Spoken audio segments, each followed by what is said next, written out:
Hi friend, দেখো আমরা আজকে কোথায় যাচ্ছি।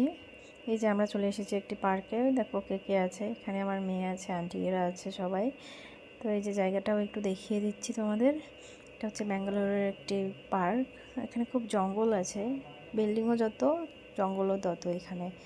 এই যে দেখো একটা ঘোড়ায় চড়ে কে আছে, এটা রানী হবে।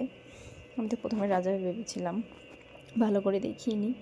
তো দেখো জঙ্গলগুলো কীরকম, ওইদিকে কোনো রাস্তা নেই যাওয়ার। এই যে এখানে সিঁড়িগুলো খুব মানে উঁচু উঁচু, বাচ্চাকে নিয়ে ওঠা মুশকিল। আমি তো এই জন্য উঠতেই পারিনি, সেজন্য এদিক দিয়ে উঠে চলে গিয়েছিলাম। এই যে আমার বাচ্চাকে এখানে একটা দিদি, এটা কর্ণাটকেরই দিদি, কোলে নিয়েছে। এখন যাচ্ছি চলে। এখন আমরা যাব একটি শপিং মলে, আমার আন্টি আর আমার আন্টির মেয়ে। এই যে আমার মেয়েকে নিয়েছে কোলে। তো এই দেখো রাস্তার মাঝখানে পার্ক, এটা হচ্ছে হেঁটে যাওয়ার জন্য।